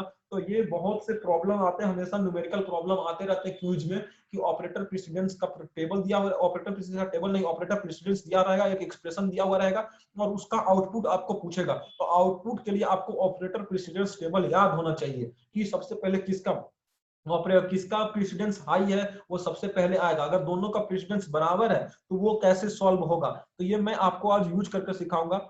तो सबसे पहले मैं एक ऑपरेटर प्रेसिडेंस टेबल आपको दिखाता हूँ, ऑपरेटर प्रेसिडेंस टेबल क्या होता है। तो यहाँ पे एक ऑपरेटर प्रेसिडेंस से बना हुआ होगा, हाँ देखिए एक वर्ड फाइल है मेरे पास बना हुआ है, ऑपरेटर प्रेसिडेंस टेबल है, मैं पूरा आपको भेजूंगा। तो इसमें देखिए क्या होता है, सबसे पहले प्रेसिडेंस होता है, फिर ऑपरेटर होता है, उसके बाद में ऑपरेटर का नाम दिया हुआ है कि क्या क्या ऑपरेटर है। एसोसिएटिविटी अभी नहीं सोचना है कि एसोसिएटिविटी क्या है। एसोसिएटिविटी मैं आपको बताऊंगा कि एसोसिएटिविटी कैसे करते हैं। सबसे पहले देखिए ऑपरेटर कौन कौन से है। अगर तो इसको अगर डबल कोलन है तो इसको स्कोप रिजोल्यूशन ऑपरेटर कहते हैं। तो ये एक नंबर का प्रेसिडेंस। अगर कहीं भी अगर स्कोप रिजोल्यूशन ऑपरेटर आएगा तो वो सबसे पहले सॉल्व करेगा। उसके बाद फिर हमारा सेकंड नंबर पे कौन सा है, तो सेकंड नंबर पे सफिक्स है, इंक्रीमेंट डिक्रीमेंट है, फंक्शनल कास्ट है, फंक्शनल कॉल है, सबस्क्रिप्ट है, मेंबर ये सेकंड नंबर पे है। तो अब ये सारा कुछ बराबर, ये जो सेकंड नंबर पे ऑपरेटर प्रेसिडेंस में है, टेबल में है, ये सारे कुछ बराबर पे है। तो इसमें सबसे पहले कौन सॉल्व होगा, तो ये तय करेगा एसोसिएटिविटी से कि कौन एसोसिएटिविटी में आगे आ रहा है। और एसोसिएटिविटी में जो आगे आएगा तो वहां से लेफ्ट टू राइट सॉल्व होता है। मैं ये प्रोग्राम के थ्रू भी समझाऊंगा कि कैसे लेफ्ट टू राइट अगर आ रहा है तो कैसे वो सॉल्व होगा, कैसे किसका प्रेसिडेंस हाई है तो उसके लिए कैसे हम अपना प्रोग्राम में लिखेंगे, ये मैं करके भी दिखाऊंगा प्रोग्राम के थ्रू। लेकिन एक ये टेबल है, ये टेबल को आप यूज करते जाएगा तो समझ जाएगा ये कौन टेबल सबसे पहले यूज है। अब थर्ड नंबर पे क्या है, इंक्रीमेंट डिक्रीमेंट ऑपरेटर है, जो प्रीफिक्स में है इंक्रीमेंट डिक्रीमेंट ऑपरेटर। फिर प्लस है, माइनस है, लॉजिकल नोट है, बिटवाइज ऑपरेटर मैं अभी आपको बताया नहीं, बिटवाइज ऑपरेटर भी आगे आएगा। उसके बाद कास्टिंग, ये हमारा थर्ड नंबर पे आता है। ये इतना जो भी है ये हमारा थर्ड नंबर पे आता है। थर्ड नंबर पे जो है, अब थर्ड नंबर पे जो भी लिखा हुआ है वो सबसे पहले सॉल्व होगा। सबसे पहले जो फर्स्ट नंबर का है वो सॉल्व होगा, उसके बाद सेकंड नंबर वाला सॉल्व होगा, उसके बाद थर्ड नंबर वाला सॉल्व होगा, उसके बाद 4 5 6 7 8 9, मतलब टोटल 17 होते हैं। टोटल 17 ऑपरेटर की कैटेगरी लगाई गई है, इसके अनुसार ऐसे सॉल्व होता है ऑपरेटर प्रेसिडेंस। तो ये टेबल मैं आपको सेंड करूंगा, एक बार आप ये टेबल में देख लीजिएगा कि कौन सा ऑपरेटर कैसे आ रहा है। अगर फर्स्ट नंबर पे आ रहा है तो वो कैसे सॉल्व होगा, सेकंड नंबर पे आ रहा है तो कैसे सॉल्व होगा, थर्ड नंबर पे आ रहा है तो वो कैसे सॉल्व होगा, फोर्थ नंबर पे आ रहा है तो वो कैसे सॉल्व होगा। और फिर उसके बाद मल्टीप्लीकेशन, डिवीजन और रिमाइंडर है तो ये फिफ्थ नंबर पे है, तो ये ऑपरेटर प्रेसिडेंस में कैसे सॉल्व होगा। अगर दोनों का एसोसिएटिविटी बराबर है तो वो कैसे सॉल्व होगा। ये सारा कुछ मैं प्रोग्राम के थ्रू अभी आपको समझाऊंगा, लेकिन ये टेबल दिखाना सबसे जरूरी था कि सबसे पहले ऑपरेटर प्रेसिडेंस होता क्या है, कैसे नंबर डिसाइड किया गया है। तो ये सारा कुछ ये टेबल से आपको पता चलेगा। जहां भी आपको अगर समझ में नहीं आएगा आप टेबल ओपन कीजिएगा, टेबल को याद नहीं करना है, आप प्रोग्राम में यूज करते जाइएगा, आप समझते जाइएगा कि कैसे कैसे ऑपरेटर प्रेसिडेंस हो रहा है, कैसे ये यूज हो रहा है। इसलिए टेबल को याद नहीं करना है, आप प्रोग्राम के थ्रू समझते जाइएगा, प्रोग्राम में यूज करते जाएगा, उससे प्रेसिडेंस आपको पता चलेगा किसका हायर प्रेसिडेंस है, किसका लोअर प्रेसिडेंस है। जिसका हायर प्रेसिडेंस है वो पहले आएगा, जिसका लोअर प्रेसिडेंस है वो बाद में आएगा। तो ये सारा कुछ ध्यान कर में रख रहना है, बस याद करना नहीं है, कोई भी चीज रटना नहीं, बस प्रोग्राम में यूज करते जाना है और समझते जाइएगा। तो ये टेबल है, मैं दिखाने के लिए आपको बनाया था। सबसे लास्ट प्रेसिडेंस होता है कॉमा का। अगर किसी भी प्रोग्राम में कॉमा आता है तो वो सबसे लास्ट में सॉल्व होता है, उसके पहले जो भी आता है। सी प्लस प्लस में ऑपरेटर प्रेसिडेंस बस इतने ही होते हैं, अगर कहीं भी दिखेगा इसके अलावा कोई भी सी प्लस प्लस में ऑपरेटर प्रेसिडेंस नहीं होता। अगर आप पाइथन पढ़ेगा तो उसमें ऑपरेटर प्रेसिडेंस 106 है, लेकिन इसमें बस 17 ऑपरेटर प्रेसिडेंस दिए हुए हैं, इसके अलावा कुछ भी नहीं हो सकता है। तो ये सारा कुछ मैं यूज करके भी दिखाऊंगा, आज प्रोग्राम में भी यूज करेंगे कि कैसे ऑपरेटर प्रेसिडेंस है तो कैसे हो रहा है। तो ये ऑपरेटर प्रेसिडेंस टेबल है हमारा कि कैसे होता है सी प्लस प्लस में ऑपरेटर प्रेसिडेंस टेबल, कौन कौन पहले आएगा, कौन सा बाद में आएगा, कौन सा प्रेसिडेंस किसको हाई देना है, किसको लो देना है, ये हम नहीं डिसाइड करते हैं। कि प्रोग्रामर का मन है कि आज हम डिवाइड को प्रेसिडेंस 1 नंबर पे रखते हैं, कल से हम मल्टीप्लिकेशन को प्रेसिडेंस 1 देंगे, तो ऐसा नहीं होता है। प्रेसिडेंस टेबल जो कंपाइलर के साथ हमको असाइन किया गया, प्रोग्रामर ने बना दिया कि अगर तुम डिवाइड लिखोगे तो ये सबसे पहले होगा, अगर एडिशन लिखोगे तो इसको डिवाइड के बाद में करेंगे। तो वो प्रेसिडेंस टेबल जो बनाया हुआ है उसी के अनुसार कंप्यूटर हमारा वर्क करता है। अभी ये नहीं है कि प्रेसिडेंस टेबल ही चेंज कर रहे हैं तो ये नहीं होगा।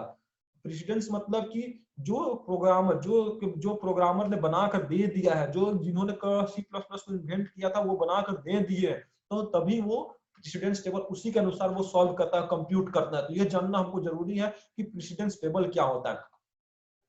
तो ये ऑपरेटर प्रेसिडेंस मैं आपको समझाया। अब इसमें एक और आता है ऑपरेटर एसोसिएटिविटी। क्या होता है ऑपरेटर एसोसिएटिविटी? तो ऑपरेटर एसोसिएटिविटी जब हमारा दो प्रेसिडेंस इक्वल हो जाए, सेम प्रेसिडेंस का, अगर दो या दो से ज्यादा ऑपरेटर अगर सेम प्रेसिडेंस का होगा तो उस समय हम ऑपरेटर एसोसिएटिविटी से सॉल्व होता है हमारा प्रोग्राम, उस समय हम ऑपरेटर एसोसिएटिविटी यूज करते हैं। तो इसके लिए मैं लिख देता हूं एक लाइन, व्हेन 2 और more operator have same precedence, precedence,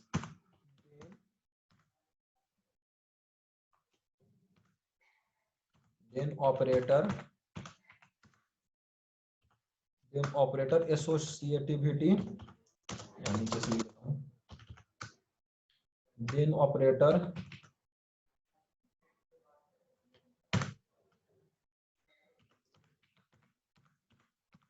associativity decide to solve an expression। अगर हमारा दो प्रेसिडेंस सेम हो गए, जैसे प्लस माइनस का प्रेसिडेंस सेम हो जाता है, तो उस समय ऑपरेटर एसोसिएटिविटी होता है जो डिसाइड करता है कि किस एक्सप्रेशन को कैसे सॉल्व, किस एक्सप्रेशन को पहले सॉल्व करना है और किस एक्सप्रेशन को बाद में सॉल्व करना है। जैसे मैं ये टेबल में अभी दिखा रहा था कि यहाँ पे देखिए, यहाँ पे जैसे ही मैं शुरू में ही दिखा देता हूँ, जैसे यहाँ पे सेकंड प्रेसिडेंस पे आ रहा था, सब इंक्रीमेंट डिक्रीमेंट भी आ रहा था, फंक्शन कास्ट भी आ रहा था, फंक्शन कॉल आ रहा था, ये सारे की प्रेसिडेंस सेम है, सेकंड नंबर पे है। तो इसको कैसे सॉल्व होगा, तो इसको ऑपरेटर एसोसिएटिविटी होगा, वो डिसाइड करेगा कि कैसे हमको सॉल्व करना है। तो ऑपरेटर एसोसिएटिविटी टू टाइप्स के होते हैं, टू टाइप्स होता है इसका, दो तरीका होता है जिससे ये डिसाइड करता है कि किसको पहले सॉल्व करना है। तो अगर दोनों का प्रेसिडेंस सेम है तो ऑपरेटर एसोसिएटिविटी या तो लेफ्ट टू राइट सॉल्व करेगा, या तो लेफ्ट टू राइट सॉल्व करेगा। किसको लेफ्ट टू राइट करेगा वो टेबल में लिखा हुआ है, और या तो फिर करेगा राइट टू लेफ्ट सॉल्व करेगा। अगर दो प्रेसिडेंस का बराबर हो जा रहा है ऑपरेटर का, तो उस समय एसोसिएटिविटी लगेगा, और राइट टू लेफ्ट, या तो लेफ्ट टू राइट करेगा या तो राइट टू लेफ्ट करेगा। अब ये हम प्रोग्राम से देखेंगे कि कैसे लेफ्ट टू राइट करता है, कैसे राइट टू लेफ्ट करता है। अगर दो प्रेसिडेंस का बराबर है तो वो कैसे सॉल्व होता है, तो ये हम एसोसिएटिविटी देखेंगे। ऑपरेटर प्रेसिडेंस फिर से मैं आपको बता रहा हूँ, ऑपरेटर प्रेसिडेंस मतलब कि एक्सप्रेशन को सॉल्व करना ऑपरेटर प्रेसिडेंस है। अगर ऑपरेटर प्रेसिडेंस का काम का क्या है, तो वो अगर कोई एक्सप्रेशन आता है तो उसको सॉल्व करना होता है। ऑपरेटर प्रेसिडेंस बहुत इंपॉर्टेंट होता है C++ में, कि अगर बहुत सारे एक्सप्रेशन दिए हुए हैं, अगर एक्सप्रेशन आपको सॉल्व करना आ गया तो मतलब कि ऑपरेटर प्रेसिडेंस आप बहुत अच्छे तरीका से जानते हैं। तो मैं अभी प्रोग्राम पहले कराऊंगा, उसका प्रोग्राम आपको दूंगा करने के लिए। अगर आप वो सारा प्रोग्राम अच्छे से कर लीजिएगा, इसका मतलब कि आपने ऑपरेटर प्रेसिडेंस अच्छे से सीख लिया है। अब आपको ऑपरेटर प्रेसिडेंस में सब कुछ आता है। और उसके बाद ऑपरेटर प्रेसिडेंस में मैंने दो चीज बताया, कि एक ऑपरेटर प्रेसिडेंस और दूसरा ऑपरेटर एसोसिएटिविटी। ऑपरेटर प्रेसिडेंस होता है मतलब सिंपली एक्सप्रेशन को सॉल्व करना, जिसका हायर प्रेसिडेंस है उसको पहले सॉल्व करेगा, जिसका लोअर प्रेसिडेंस है वो बाद में सॉल्व करेगा। अब हमारे पास क्वेश्चन है कि कैसे जानेंगे किसका हायर प्रेसिडेंस है किसका लोअर प्रेसिडेंस है, तो इसके लिए मैं ये टेबल आपको दिखाया, ये टेबल आपको सेंड करूंगा कि किसका प्रेसिडेंस हायर होता है। जो एक नंबर पे है उसका प्रेसिडेंस फर्स्ट हायर होता है, जो लास्ट नंबर पे है वैसे डिक्रीज करते जाता है, वो एक के बाद second, third, fourth, 5, 6, 17 total 17 operator precedence है C++ में। इसके अलावा कोई भी चीज आप प्रेसिडेंस में नहीं यूज करेंगे, इसके अलावा कोई भी ऐसा चीज नहीं, 17 में ही सारा कुछ आ गया है। जो भी है यहाँ पे देखिए, प्लस माइनस एडिशन सब्ट्रैक्शन जो भी आपको वर्क करना है, ये 17 में सारा कुछ दिया हुआ है। और C++ में 17 कैटेगरी बनाया गया है, और उसी में हायर टू लोअर चलता है। सबसे पहले एक नंबर का सॉल्व होगा, फिर सेकंड होगा, फिर थर्ड होगा, फिर फोर्थ होगा। तो वो ऐसे ऑपरेटर प्रेसिडेंस होता है। और उसके बाद फिर हम लोग मैंने देखा कि ऑपरेटर प्रेसिडेंस, अगर दोनों का दो ऑपरेटर का अगर प्रेसिडेंस बराबर हो जाता है तो उसको कैसे सॉल्व करेंगे। तो अगर दो या दो से ज्यादा ऑपरेटर का प्रेसिडेंस बराबर है तो उसको ऑपरेटर एसोसिएटिविटी से सॉल्व होता है। मतलब एसोसिएटिविटी क्या होता है, तो या तो दो तरह का होता है, या तो उसे लेफ्ट टू राइट सॉल्व करेगा या तो राइट टू लेफ्ट सॉल्व करेगा। जैसे आप यहाँ पे देखिए, यहाँ पे A प्लस और A माइनस माइनस, जैसे इंक्रीमेंट और डिक्रीमेंट या टाइप कास्ट, ये दोनों का प्रेसिडेंस बराबर है तो ये लेफ्ट टू राइट सॉल्व होगा। जहां भी ये हम देखेंगे कि अगर हमारा इंक्रीमेंट डिक्रीमेंट ऑपरेटर भी आ रहा है और टाइप फंक्शनल कास्ट भी आ रहा है, तो वहां से सबसे पहले क्या होगा, लेफ्ट टू राइट। अगर सबसे पहले इंक्रीमेंट डिक्रीमेंट आएगा तो पहले उसको सॉल्व करेगा। अगर फंक्शनल कास्ट पहले आ गया लेफ्ट टू राइट में, तो सबसे पहले फंक्शनल कास्ट को सॉल्व करेगा। उसी तरह अगर यहाँ पे इंक्रीमेंट डिक्रीमेंट, यहाँ पे प्रीफिक्स इंक्रीमेंट डिक्रीमेंट है, प्री इंक्रीमेंट डिक्रीमेंट जो मैं आपको बताया था, और प्लस माइनस आ गया, प्लस माइनस यूनरी का प्लस माइनस आ गया, तो जो राइट टू लेफ्ट सॉल्व होता है, राइट में अगर सबसे पहले यूनरी का प्लस माइनस आ गया तो उसको सॉल्व करेगा। अगर राइट में सबसे पहले प्री का इंक्रीमेंट डिक्रीमेंट आ गया तो उसको सॉल्व करेगा। तो ऐसे चलता है, ये हमारा एसोसिएटिविटी होता है, या तो लेफ्ट टू राइट होगा या तो राइट टू लेफ्ट होगा।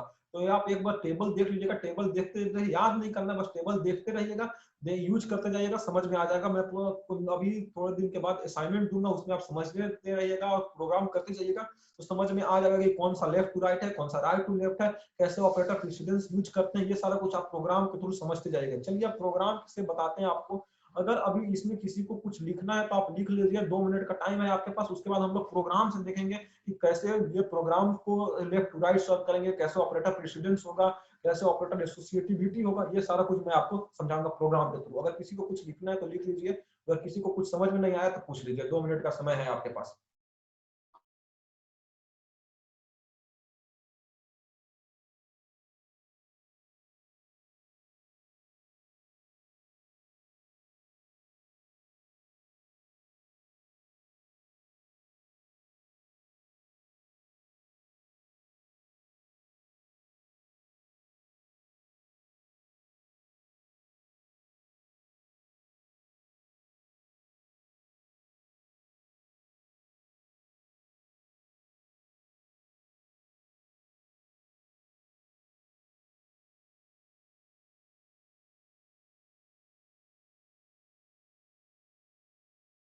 सारे लोगों को समझ में आ रहा है? आदित्य, आदित्य, आनंद, करिश्मा, मुस्कान, नयाज, रिया, विद्याकर, विवेक जैन, रंजित राज, सारे लोगों को समझ में आ रहा है?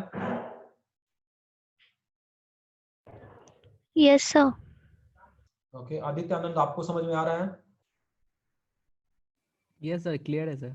ओके, तो चलिए, ये हमारा था ऑपरेटर प्रेसिडेंस। अब हम लोग इसको प्रोग्राम के थ्रू देखते हैं कि कैसे ऑपरेटर प्रेसिडेंस को यूज करते हैं, कैसे ये सॉल्व करता है। तो मैं न्यू फाइल बनाया, न्यू फाइल का नाम लिख दिया प्रोग्राम।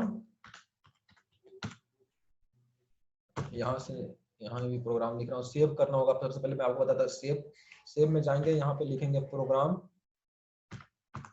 प्रोग्राम नंबर कितना 18 तक हो गया था, ये हमारा 19 है, 19.cpp। cpp एक्सटेंशन दिए, सॉल्व कर दिए। अब फिर यहाँ से हम वही काम करेंगे, लिखते हैं सबसे पहले हैच इंक्लूड हेडर पैकेज लिखा,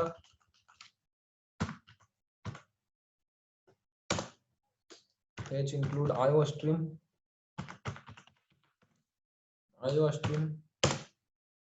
और उसके बाद फिर हम यूजिंग नेम स्पेस लिखते हैं, यूजिंग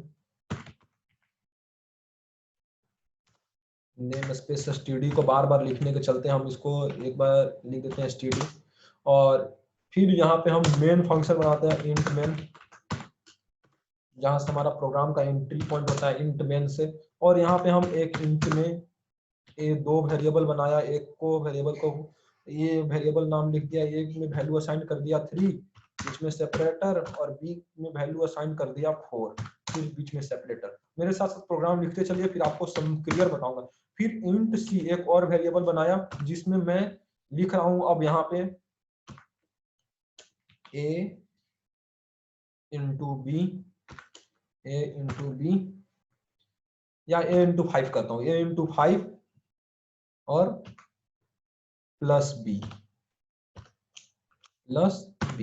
इसमें मैं यहाँ पे एक एक्सप्रेशन लिखा, जहां पे सी वेरिएबल में उसको स्टोर किया, a इंटू 5 प्लस बी, और सी आउट लिखा। सी आउट में हम सी को प्रिंट करवा रहे हैं, सी आउट से सी को प्रिंट करवा लिए, और अगर सक्सेसफुल कंपाइलेशन होगा तो रिटर्न 0।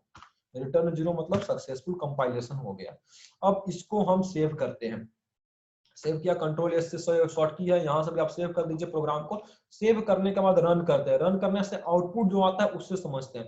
तो आउटपुट हमारा यहाँ आया 19। अब कैसे आया 19 ये समझते हैं सबसे पहले। तो जो a इंटू बी था, यहाँ पे हम ये देख, ऑपरेटर प्रेसिडेंस में हमारा ये तरीका होता है कि ऑपरेटर प्रेसिडेंस से हम सीखते हैं ये ब्रैकेट देना सीखते हैं कि ब्रैकेट कैसे देंगे, ऑपरेटर किसको पहले रखना है, किसको बाद में सॉल्व करना है। अगर हम इसको देना नहीं सीखेंगे, ब्रैकेट को देना नहीं सीखेंगे, तो इससे हमारा प्रोग्राम में बहुत गड़बड़ आएगा। बहुत सारा प्रोग्राम आएगा उसमें ब्रैकेट देना नहीं सीखेंगे, तो उससे प्रेसिडेंस में अगर बहुत बड़ा एक्सप्रेशन होगा तो हमको कंफ्यूजन होगा और रिजल्ट हमको गलत आएगा। तो इसीलिए ऑपरेटर प्रेसिडेंस जानना इसलिए जरूरी है कि अगर हमको सही आउटपुट लाना है एक्सप्रेशन का, तो उसके लिए ऑपरेटर प्रेसिडेंस पढ़ना जरूरी है। तो यहाँ पे आप समझते हैं कि 19 आया। 19 कैसे आया? तो देखिए, मल्टीप्लीकेशन भी था और एडिशन भी था। अभी हम यहाँ पे गए, मल्टीप्लीकेशन भी था और एडिशन था। तो मल्टीप्लीकेशन का ऑपरेटर प्रेसिडेंस था तो मल्टीप्लीकेशन की जैसी प्रेसिडेंस यहाँ पे सर्च किए तो मल्टीप्लीकेशन का प्रेसिडेंस देखिए, मल्टीप्लीकेशन आया, मल्टीप्लीकेशन 5th नंबर पर प्रेसिडेंस था मतलब, और एडिशन 6th नंबर पर था मतलब मल्टीप्लीकेशन का प्रेसिडेंस हायर था, मतलब मल्टीप्लीकेशन पहले होता और एडिशन बाद में होता। तो सही हुआ, वही बात हुआ यहाँ पे, हमारा मल्टीप्लीकेशन पहले हुआ है। जैसे a इंटू 5 मल्टीप्लीकेशन पहले हुआ था 5 इंटू 3 15 और उसके बाद एडिशन हुआ +4 19, तो मतलब हमारा आउटपुट 19 आया, सही आया आउटपुट कि मल्टीप्लाई अगर प्रेसिडेंस दिया हुआ था तो a 5 से मल्टीप्लाई हुआ 3 में तो 15 आया और +4 आया 19। तो इससे हम समझे कि मल्टीप्लिकेशन का प्रेसिडेंस हायर था, इसलिए सबसे पहले कंपाइलर मल्टीप्लिकेशन किया और उसके बाद फिर एडिशन किया। तो ये हमारा ऑपरेटर प्रेसिडेंस, एक छोटा एक्सप्रेशन से हम लोग सीखे कि ऑपरेटर प्रेसिडेंस ये कैसे अरेंज हुआ। अब हम एक बड़ा एक्सप्रेशन से सीखेंगे। यहाँ पे हम सिर्फ प्रेसिडेंस समझ रहे हैं, ब्रैकेट लगाना समझ रहे हैं। इस प्रोग्राम से हम बस ये समझे कि कहाँ पे हमको ब्रैकेट लगाना है। जिसका प्रेसिडेंस हाई रहेगा उसको सबसे पहले ब्रैकेट के अंदर लिखेंगे, जिसका प्रेसिडेंस जैसे जैसे लो होता जाएगा उसको वैसे वैसे ब्रैकेट से अलग करते चले जाएंगे। तो अभी तक अगर किसी को ऑपरेटर प्रेसिडेंस में ये छोटा एक्सप्रेशन में अगर कोई दिक्कत है तो बताइए, हम बड़ा एक्सप्रेशन से आपको समझाएंगे और क्या आएगा आउटपुट आपको बताना है। ये छोटा एक्सप्रेशन मैं आपको समझा दिया हूँ, उसके बाद फिर बड़ा एक्सप्रेशन से बताऊंगा, उसका आउटपुट क्या होगा आपको बताना है और कैसे कैसे प्रेसिडेंस होगा। मैं पहले समझा दिया हूँ कि सबसे पहले मल्टीप्लिकेशन है, फिर प्लस है, तो प्लस है तो और ऑपरेशन प्रेसिडेंस टेबल आपके पास यहाँ पे वो मैं सेंड कर दूंगा, ये आप देख लीजिएगा कि ऑपरेटर प्रेसिडेंस टेबल में कौन सा पहले आता है, डिवीजन है, मल्टीप्लिकेशन है, अगर प्रेसिडेंस सेम है तो एसोसिएटिविटी लगता है।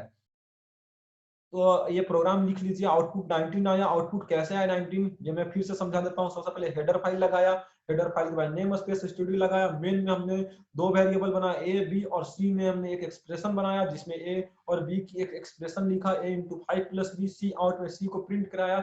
ऑपरेटर प्रेसिडेंस में हम लोग ये देखे कि जिसका प्रेसिडेंस हाई था उसको पहले कंपाइलर सॉल्व करता है और जिसका प्रेसिडेंस लो होता है उसके बाद में सॉल्व करता है। अगर प्रेसिडेंस बराबर हो जाता है, आगे का प्रोग्राम में मैं आपको दिखाऊंगा कि प्रेसिडेंस बराबर है तो कंपाइलर कैसे सॉल्व करेगा, लेफ्ट टू राइट सॉल्व करेगा, राइट टू लेफ्ट सॉल्व करेगा, ये भी मैं आगे के प्रोग्राम में बताऊंगा आपको। तो यहाँ पे प्रेसिडेंस है, लेकिन यहाँ पे तो जब तक प्रेसिडेंस बराबर नहीं हुआ तब तक left to right, right to left का कोई जरूरत नहीं है। जब प्रेसिडेंस बराबर होता है तभी हम लेफ्ट टू राइट या राइट टू लेफ्ट जाते हैं, मतलब कि ऑपरेटर एसोसिएटिविटी में कब जाते हैं, जब प्रेसिडेंस बराबर है। अगर प्रेसिडेंस बराबर नहीं है तो हम नहीं जाते हैं लेफ्ट ऑपरेटर एसोसिएटिविटी में। तो ये प्रोग्राम में आप देख लीजिए, अगर कोई दिक्कत है तो पूछिए, फिर हम नेक्स्ट प्रोग्राम में लिखता हूँ।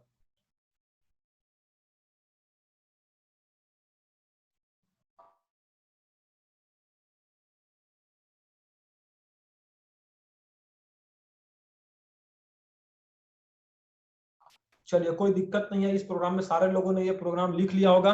तो हम नेक्स्ट प्रोग्राम अब करते हैं। नेक्स्ट प्रोग्राम में हम एक साथ बहुत सारे प्रेसिडेंस वाले नंबर को लिखेंगे। न्यू फाइल क्रिएट किया, न्यू फाइल में फिर से सेव करता हूं आपके क्लास में जाकर और इसको लिखता हूं प्रोग्राम नंबर 20, प्रोग्राम 20.cpp। धीरे धीरे आपका प्रोग्राम बढ़ जाएगा। अभी तक हम लोगों ने 6-7 दिन में 20 प्रोग्राम कर लिया, आगे प्रोजेक्ट में और फास्ट करेंगे, सब प्रोग्राम 20 प्रोग्राम को एक साथ यूज करके बनाएंगे। तो मैं यहाँ पे लिख रहा हूँ, आप भी लिखते चलिए। सबसे पहले header file h include IO stream, फिर उसके बाद यूजिंग नेम स्पेस,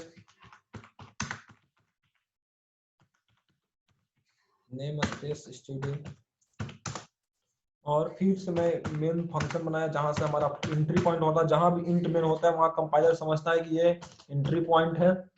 और फिर उसके बाद मैं यहाँ पे एक वेरिएबल बनाता हूँ एंट नाम का, और ए नाम दिया उसका, और उसमें मैं 5 पास कर देता हूँ, 5 पास कर दिया। फिर बीच में सेपरेट किया सेपरेटर से, फिर एक बी नाम का वेरिएबल बनाया, उसमें 6 पास कर देता हूँ, पास किया। और इंट सी में मैं एक्सप्रेशन लिख रहा हूँ, इसका आउटपुट आपको बताना है कि कैसे होगा। इंट सी लिखा और इसमें मैं लिखता हूँ कहाँ पे ब्रैकेट लगाऊंगा ये आपको बताना है। ए मैं अभी ब्रैकेट बिना ब्रैकेट का लिख रहा हूँ, ए इंटू 5 प्लस बी माइनस 45 किया और प्लस 87। अब बताइए ब्रैकेट कहाँ पे लगेगा, किसका प्रेसिडेंस हाई है उसको पहले सॉल्व करेगा, जिसका प्रेसिडेंस लो होगा, जिसका प्रेसिडेंस बराबर होगा उसको बाद में सॉल्व करेगा। चलिए बताइए यहाँ से कोई भी एक बताइए। आदित्य आनंद आप बताइए कि यहाँ पे ब्रैकेट कहाँ पे हम लोग लगाएंगे। सर 5 के बाद सर सर ए और ए स्टार 5 को ब्रैकेट में रखना है हाँ सर। ठीक है, ए और 5 को ब्रैकेट में रख दिए, ताकि कि इसका प्रेसिडेंस मल्टीप्लिकेशन और डिवीजन, मल्टीप्लिकेशन एडिशन सब्ट्रैक्शन था यहाँ पे ऑपरेटर, तो मल्टीप्लिकेशन का सबसे हाई होता है, इसलिए हम a into 5 को ब्रैकेट के अंदर रख लिया। अब इसके बाद किसको लगाएंगे? उसके बाद सर जरूरत नहीं पड़ेगा, एसोसिएटिविटी है तो सर वो हाँ एक साथ एसोसिएटिविटी है हो जाए। तो जरूरत नहीं पड़ेगा, लेकिन इसके लिए हम अच्छा प्रोग्राम को देखने के लिए इसको इस सारे अच्छा, हाँ, ब्रैकेट हाँ, में लगा देते हैं, लेफ्ट टू राइट से ये ब्रैकेट लगा देते हैं। ठीक, ये मतलब कि ये यस सर। इसका प्रेसिडेंस 1 नंबर पे था, और जब हम प्लस माइनस और प्लस आया तो मतलब इसका प्रेसिडेंस बराबर था। यहाँ टेबल में देखिए प्लस का भी प्रेसिडेंस बराबर होता है, यहाँ पे टेबल में भी प्लस का प्रेसिडेंस बराबर है, देखिए यहाँ पे 5 नंबर में। हाँ, एडिशन और सब्ट्रैक्शन दोनों का प्रेसिडेंस बराबर होता है, तो हमारा प्रोग्राम में वही था, एडिशन और सब्ट्रैक्शन का प्रेसिडेंस बराबर था। तो एडिशन और सब्ट्रैक्शन का जब प्रेसिडेंस बराबर हो गया तो कैसे सॉल्व करता है? Left to right, left to right solve करता है, मतलब इधर से कंसोल जाएगा, इधर से लेफ्ट टू राइट सॉल्व करेगा। मतलब कि सबसे पहले मल्टीप्लाई करेगा, फिर प्लस करेगा, प्लस बी करेगा, फिर माइनस 45 करेगा, फिर प्लस 87 करेगा। तो ऐसे हमारा ये प्रोग्राम सॉल्व होगा। वहां पे उसके बाद फिर मैं रिटर्न 0 लिखता हूँ, रिटर्न 0 का सक्सेसफुल कंपाइलेशन है, तो ये रिटर्न 0 का। चलिए इसका आउटपुट बताइए कि आउटपुट क्या आएगा इसका। तो फिर मैं दिखाऊंगा प्रिंट करके। यहाँ पे सी आउट तो लिखा ही नहीं, सी आउट लिखाता हूँ, और आउटपुट आप बताइए कि क्या होगा इसका। प्रेसिडेंस समझ में आ गया तो आउटपुट समझ आने में कोई दिक्कत ही नहीं है, आउटपुट समझ में आ जाएगा। क्या होगा? सबसे पहले a into 5। चलिए एक लोग बताइए, कोई आदित्य आनंद आप बताइए कि इसका आउटपुट क्या आएगा। 96। चलिए देखते हैं क्या होगा आउटपुट में। यहाँ से पहले सॉल्व करता हूँ, a into 5, यहाँ पे a की जगह पे 5 आया, 5 into 5 मतलब 25, प्लस b आया, b के जगह पे 6 था, 25 प्लस 6 31 में से 90। चलिए इसका रन करके दिखाते हैं क्या आता है आउटपुट, फिर मैं बाद में समझाऊंगा कि कैसे आया। नहीं, इसका आउटपुट 73 आया। ठीक, इसका आउटपुट 73 आ रहा है। कैसे आ रहा है? देखिए ये इंटू 5 था, मतलब 5 इंटू 5 हुआ, तो मतलब 25 आया। 25 प्लस बी, क्योंकि इसका प्रेसिडेंस बराबर था तो ये लेफ्ट टू राइट सॉल्व हो रहा था। फिर से देखिए प्रेसिडेंस बराबर है जहां पे, वहां पे लेफ्ट टू राइट सॉल्व होगा। लेफ्ट टू राइट में कंफ्यूजन नहीं कीजिएगा, लेफ्ट इधर से होता है, जिधर से हम लिख रहे हैं प्रोग्राम से को उधर से लेफ्ट होता है, उधर राइट में होगा। तो 5 इंटू 5 तो हो गया 25, 25 प्लस 6 कितना हुआ? 25 प्लस 6 31 हो गया। 31 में से अगर 31 माइनस 45, तो 31 में से 45 दिया तो कितना आया बताइए? 31 में से 45 दिया तो कितना आया?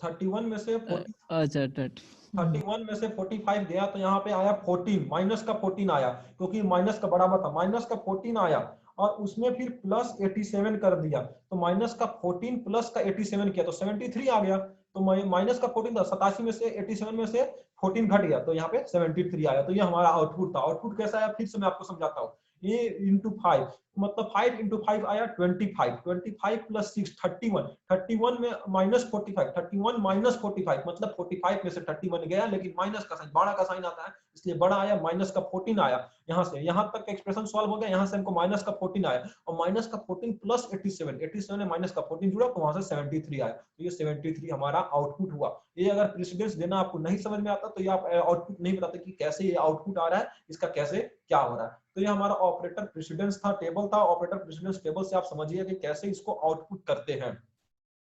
तो ये इतना हम लोग आज ऑपरेटर प्रेसिडेंस पढ़े हैं। उसके साथ साथ हम लोगों ने आज देखा कि क्या मैनिपुलेटर होता है, कांस्टेंट क्या होता है। तो अभी तक किसी को कोई प्रॉब्लम है तो आप पूछिए, नहीं तो हम लोग फिर कल हमारा है बैकअप क्लास। जो भी पीछे पढ़ाया गया है, जो लोग नए ज्वाइन हुए हैं उनके लिए मैं फिर से सॉफ्टवेयर इंस्टॉल करना सिर्फ फर्स्ट प्रोग्राम 1 से सिखाऊंगा। कल मैं बैकअप क्लास रखा हूँ इसी समय 7:30 से 8:30 बजे तक। अगर किसी को कुछ नहीं समझ में आया पीछे का तो वो कल पूछ सकता है उसमें, और सारा कुछ एक बार डिस्कस करूंगा ओवरव्यू देते हुए कैसे सॉफ्टवेयर में। मोस्टली लोगों को G++ कंपाइलर इंस्टॉल करने में प्रॉब्लम आ रही है, तो मैं वो भी सिखाऊंगा शुरू से कि कैसे G++ कंपाइलर इंस्टॉल करना है। कल बैकअप क्लास होगा। और अभी तक का जो भी प्रॉब्लम है आप यहाँ पर पूछिए, नहीं तो फिर हम लोग कल मिलेंगे। किसी को कोई प्रॉब्लम है कि सारे लोगों को समझ में आ रहा है? Aditya Anand, yes sir. Karishma Kumari, Muskan, Vidyakar, Vivek Jain. Yes sir. Okay, तो चलिए फिर हम लोग कल मिलते हैं। अगर किसी को कोई भी प्रॉब्लम होगा तो आप गूगल क्लासरूम में पूछ लीजिएगा।